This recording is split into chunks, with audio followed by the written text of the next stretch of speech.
तो जैसा कि हमने आप लोगों को अपने शॉर्ट वीडियो में बताया, माशाल्लाह से हम लोग अंदर भी आ चुके हैं और अम्मी यहाँ हार बनाया था छोटा सा, उसने उसे भी अम्मी ने पेस्ट कर दिया यहाँ पे। और फातिया का जो सामान लेके आई थी अम्मी, यहाँ पे फातिया भी करना शुरू कर दी है। अच्छा जी, बिना टाइम गवाए बताना शुरू करते हैं कि इनको इतना आला मकाम कैसे मिला। जैसा कि हमारे अब्बू ने बताया है कि वो एक राजा, मतलब बहुत बड़े राजा के घराने से थी।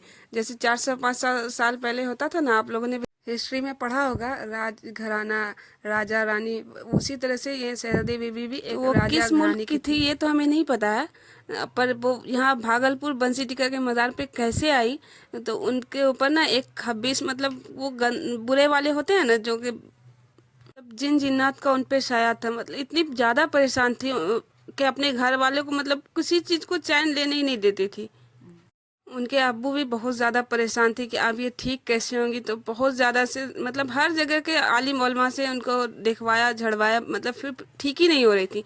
तो पता नहीं कैसे उन हकीम लोग को भी दिखाया गया, फिर भी वो, मतलब उनके अंदर कोई सुधार नहीं आ रहा था।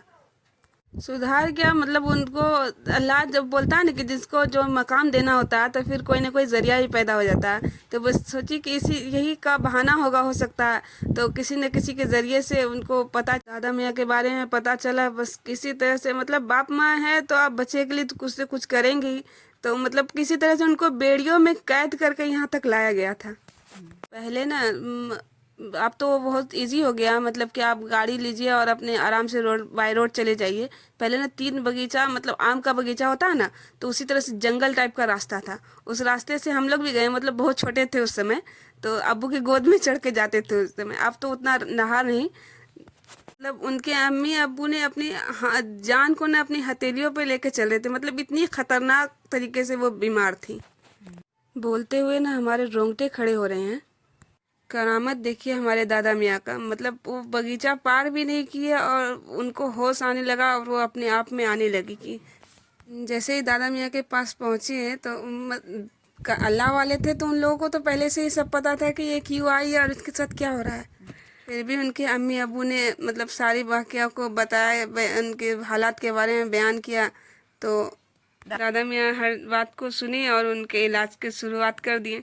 इलाज शुरू किए तो माशाल्लाह से वो बहुत, मतलब जैसी थी वो वैसी ही हो गई। छिला बंधा उनका, मतलब 40 दिन इस तरह से होता है ना, तो उनका अभी महीनों इलाज चला और वो माशाल्लाह से पहले की तरह एकदम, वो पहले की तरह ही ठीक हो गई। जैसी थी वो वैसे ही हो गई। तो उनके अब्बू अम्मी, मतलब बोले कि आप चलो चलने की तैयारी करते हैं, अब तो यहाँ रह के, मतलब ठीक हो ही गए तो अब यहाँ क्यों रहें, चलते हैं तो अपने मुल्क चलते हैं। तो बेटी को जैसे ही बोले कि चलो बेटी अब यहाँ से, तो शहजादी बीबी ने कहा, उन्होंने कहा कि अब हम कहाँ जाएंगे, अब हम यहाँ से कहीं नहीं जाएंगे, हमें यहीं रहना है। दादा मियाँ ने भी कहा उनको कि आप जाओ अपने अब्बू अम्मू के साथ। तो उन्होंने कहा कि नहीं, अब हम नहीं जाएंगे, अब हम आपके साथ ही रहेंगे और हम आपको अपने अब्बू बनाएंगे। उन्होंने कहा कि आज से आप ही हमारे अब्बू हैं और हम आपकी बेटी हैं। तो फिर दादा मियाँ भी मान गए, कहा ठीक है रहो यहीं पे। तो हर जुमरात, मतलब कि ऐसे ही औरतों का मजमा लगता था, तो हर औरतें जाती थी उनके पास अपनी दुख को बताने के लिए। वैसे तो आज भी औरतें जाती हैं अपना दुख लेकर उनके पास और अपने मसले का हल लेकर ही आती हैं। जब तक वो दादा मियाँ के यहाँ पे नहीं आई थी तब तक वो एक आम लड़की थी, और अब देखिए अल्लाह की करम कि उनको कितनी बड़ी आला मकाम मिल गई। सारी औरतें अपनी परेशानी बताती थी और वो दादा मियाँ के पास जाके बोलती थी कि अब्बू इनको ये चाहिए, उनको वो चाहिए, तो दे देते थे। तो एक दिन दादा मियाँ को, मतलब गुस्सा बहुत ज़ोर से आया कि क्या बार बार तुम हमारे पास आ जाती हो छोटी छोटी चीज़ के लिए, आज से जो तुम जिसे जो कहोगी उसको वो मिल जाएगा। तभी से उनको शहजादी बीबी, दादी बीबी या वालदा, जिनको जो अच्छा लगता है वो कहते हैं, उनको ये मकाम मिल गई।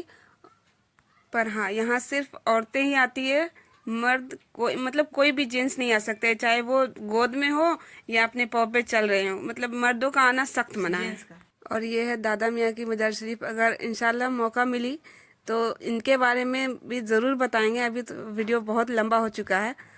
पर हाँ, इसके मतलब यहाँ तो औरतों का, मतलब आना थोड़ा मना है, इसीलिए इससे आगे तो हम जा नहीं सकते, ना कोई वीडियो बना सकते हैं। इसीलिए आप लोगों को दिखा, मतलब हाँ दिखा सकते हैं इतना सा। और अगर इंशाल्लाह कहीं फिर मौका मिला तो आप लोगों को इनके बारे में ज़रूर बताएंगे। इनके यहाँ का उर्स जो होता है वो 3 दिन होता है, 27 28 और आज भी है 29 तारीख का। तो आप लोग अगर आना चाहते हैं तो ज़रूर आएँ। और आज तो यहाँ पे कव्वाली होगी, इसीलिए देखिए यहाँ पे स्टेज सज रहा है। तो हम लोग तो मतलब रात भर तो रुकते नहीं है, क्योंकि चादर पोशी यहाँ पे बड़े रात में होती है। अंदर तो जाने का अलाउ नहीं है। अगर हमारे आ गए हैं और अब्बू के साथ कभी गए तो इंशाल्लाह आप लोगों को अंदर का नज़ारा भी ज़रूर दिखाएंगे। अच्छा जी, अब मेला लगना तो हर मज़ार शरीफ पे मतलब आम हो चुका है, तो हम लोग मेला तो नहीं घूमते, पर हाँ यहाँ के पॉपकॉर्न जरूर लेते हैं। जब भी मेला, किसी भी मेला में गए तो वहाँ से अगर हमने पॉपकॉर्न नहीं लिया तो फिर समझो कि हम मेला ही नहीं आए। वैसे आप लोगों को आज की ये वीडियो कैसी लगी प्लीज़ कमेंट करके ज़रूर बताओ। और हाँ, आप लोग मेले में आते हैं तो क्या क्या खरीदते हैं प्लीज़ वो भी ज़रूर बताएं। आज के लिए बस इतना ही, मिलते हैं नेक्स्ट व्लॉग में। अल्लाह हाफिज़।